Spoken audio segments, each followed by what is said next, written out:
Olá, eu sou o Reverendo Ruivo, sou pastor da Igreja Presbiteriana e já existem muitos vídeos meus no YouTube há bastante tempo compartilhando sobre coisas da vida, sobre uma realidade positiva para a gente viver melhor a cada dia, a cada semana, a cada mês, a cada ano. É isso que eu penso e é disso que eu gosto de compartilhar com você.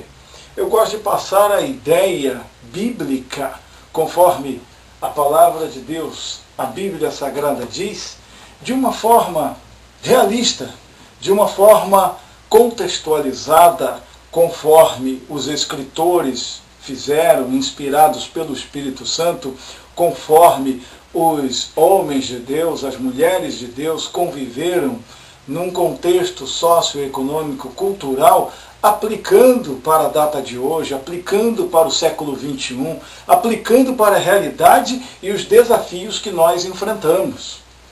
Não adianta a gente dar um exemplo da roça para o homem que está no asfalto e vice-versa. O fato é que a Bíblia nos traz ensinos importantíssimos para nós vivermos uma vida plena, uma vida abençoada e uma vida abençoadora. Só que nós precisamos contextualizar. Eu não estou dizendo de nós tirarmos apenas partes que nos interessam da Bíblia Sagrada. Eu estou dizendo de nós pegarmos o escrito do apóstolo Paulo, algo que ele escreveu, como por exemplo aos Gálatas, e a gente entender que situação vivia o apóstolo Paulo naquele momento que escreveu aquele texto. E a gente observar também qual é a situação que vivia o pessoal que estava na Galácia. Aqueles que eram os Gálatas, como eles viviam. A outra situação também a gente analisar qual era a economia, o perfil dos membros da igreja da Galácia a quem Paulo escreveu. Eu estou dando apenas o exemplo de Paulo aos Gálatas, mas isso é aplicável em qualquer situação. Desde lá do Antigo Testamento, por exemplo, o contexto de Abraão, o contexto de Jacó, o contexto de Isaac, o contexto do rei Davi, todas essas coisas precisam ser analisadas. Sabe por quê? Porque se eu escrevo hoje uma carta, no dia 9 de setembro de 2012, endereçada a um dos meus filhos, e esta carta, daqui a 100 anos, for pega por um tataraneto meu, dependendo do contexto lá, da frase que tiver, ele vai poder interpretar algo diferente do que eu quis dizer 100 anos antes.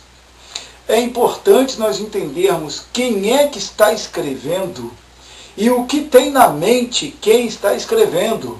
Qual é a situação momentânea que passava quem estava escrevendo. Porque se eu estou com raiva, eu vou escrever de uma maneira. Se eu estou tranquilo, bem, calmo, sereno, eu vou escrever de outra maneira. Eu vou dar uma ênfase na palavra diferente. Por isso que a gente sempre recomenda que as pessoas não devem tomar decisões em momentos de emoção. Porque a pessoa pode estar bem e ela vai tomar uma decisão, mas a pessoa pode estar mal e ela vai tomar outra decisão. A pessoa pode estar muito alegre porque ela está com muito dinheiro, mas ela pode estar muito triste porque ela está sem dinheiro e acabou de receber uma notificação judicial. O que ela for decidir vai depender desses comportamentos, porque nós somos assim. Nós somos seres humanos assim. Nós somos afetados pelo nosso meio, nós somos afetados pelo nosso bolso, nós somos afetados pela nossa emoção, nós somos afetados pelo desenvolvimento da nossa inteligência. Naturalmente, alguém com um conhecimento cultural baixo terá uma decisão completamente diferente na mesma situação de outra pessoa com um nível cultural elevado. É óbvio que uma pessoa financeiramente limitada, com pouco dinheiro, ela vai tomar uma decisão distinta daquela outra pessoa abastada financeiramente, daquela outra pessoa que está com milhões na sua conta, milhões aplicados no mercado, milhões aplicados no mercado financeiro. O que nós precisamos entender é que para viver melhor, nós temos que olhar para os dias de hoje, entendermos bem os dias de hoje, compreendermos bem o contexto de cada pessoa. Condenar é muito fácil, mas ninguém está lá no lugar da outra pessoa. Nós precisamos entender que as decisões, nós precisamos entender que os comportamentos podem ser errados, mas as pessoas, elas podem ter tomado uma decisão errada em função de todo o seu contexto, que num outro contexto ela não tomaria aquela decisão errada. Por isso que é muito fácil até nós olharmos para a Bíblia e vermos os personagens bíblicos e os condenarmos.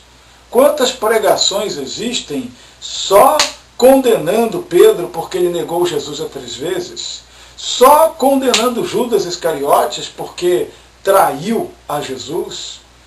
Então, até no Antigo Testamento, até as mulheres bíblicas, a gente ouve pregações em que as pessoas estão condenando as atitudes, estão condenando a própria pessoa, o próprio personagem bíblico.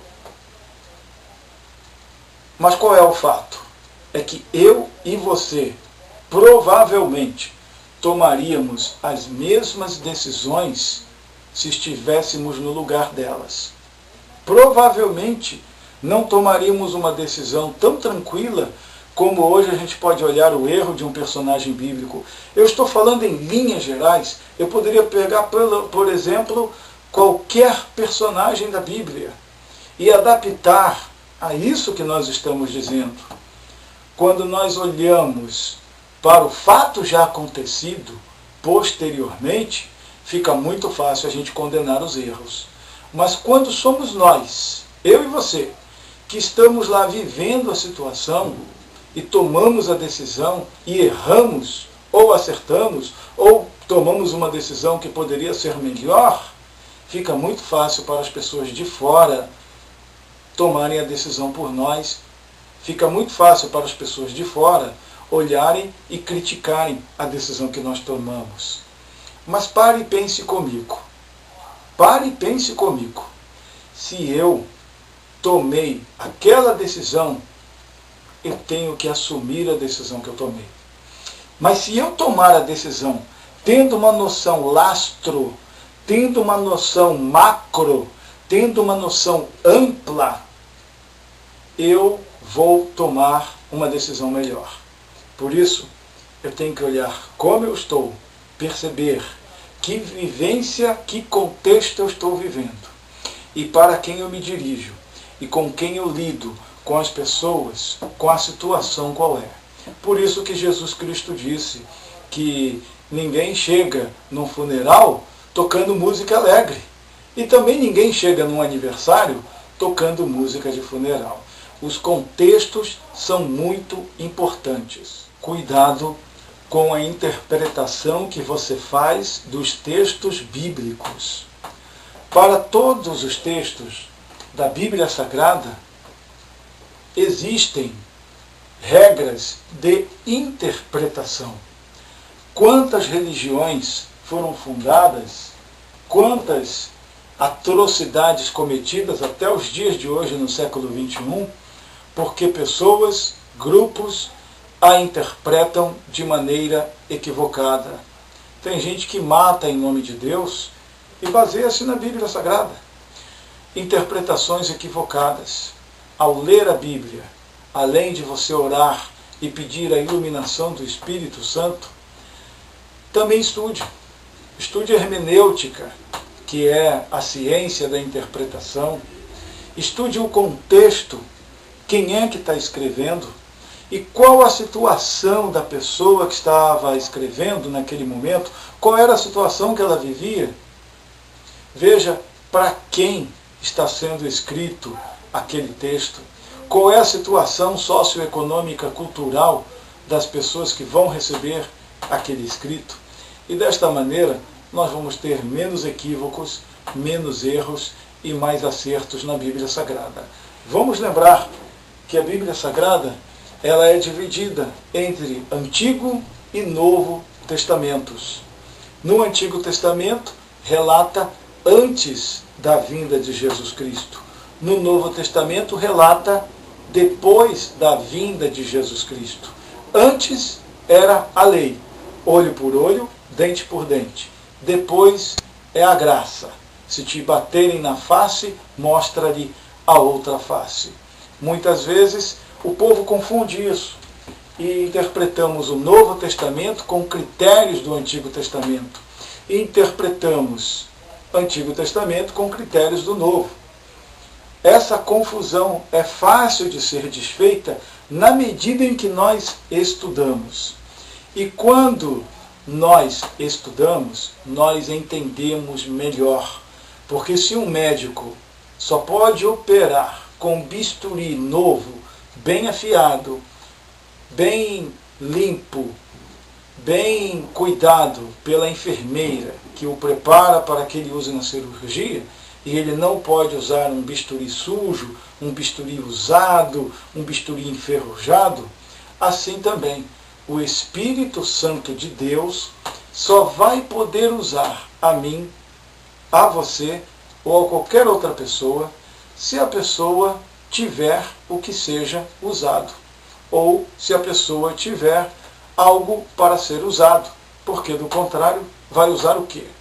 Português é importante, você saber o português, já que é um pregador brasileiro, fala português brasileiro, é importante entender as regras para a gramática portuguesa. Uma vírgula vai fazer diferença, um ponto de exclamação vai fazer diferença, a pergunta, todo o contexto ele vai fazer muita diferença quando você o analisa na ótica da gramática da língua portuguesa, que é o idioma que nós falamos no Brasil. Isso estamos dizendo de uma Bíblia português brasileiro. A mesma coisa se houver uma Bíblia de português de Portugal, uma Bíblia de português de Guiné-Bissau, uma Bíblia inglesa, vai variar se é americano, se é na Grã-Bretanha. E desta maneira a gente vai interpretar bem. O Antigo Testamento, só para te lembrar, ele foi escrito no hebraico, que é a língua dos judeus. Mas não é esse hebraico atual que se fala em Israel. É o hebraico bíblico. Há uma diferença entre o hebraico bíblico e o hebraico falado em Israel. Também no Novo Testamento, o Novo Testamento foi escrito no grego. Mas não é esse grego que se fala hoje na Grécia. É o grego koiné. É um grego mais simples. E alguns textos, como é bem sabido, foram escritos no aramaico, que é uma espécie de linguagem mais popular, que é uma espécie de linguagem mais popular, mais simples, que facilita o entendimento das pessoas mais simples, que facilita o entendimento das pessoas de um modo geral. É muito importante, neste contexto, você se preparar, porque cada vez mais a tecnologia se desenvolve, cada vez mais as ciências avançam, e os pregadores, os pastores, os obreiros, as pastoras, as missionárias, os bispos, enfim, qualquer que seja o título, a função da pessoa, a pessoa que é pregadora do Evangelho precisa estar cada vez mais capacitado para esta realidade. Talvez aquela expressão do apóstolo São Paulo, dizendo: procura apresentar-te a Deus como obreiro aprovado, que não tem do que se envergonhar, dizendo ao seu filho na fé Timóteo, talvez ela seja hoje mais aplicável do que nunca, porque estamos precisando de obreiros bem preparados, que não tenha do que se envergonhar na palavra, que saiba expressar a palavra, que saiba ensinar a palavra. Você, obreiro, você, obreira, capacite-se. Estude, volto a dizer, o contexto do texto que você quer ensinar. Não só para aplicar na sua própria vida, mas para passar adiante para outras pessoas. Que Deus ilumine as nossas vidas, os nossos corações. Amém. Em nome de Jesus, um grande abraço. Até a próxima.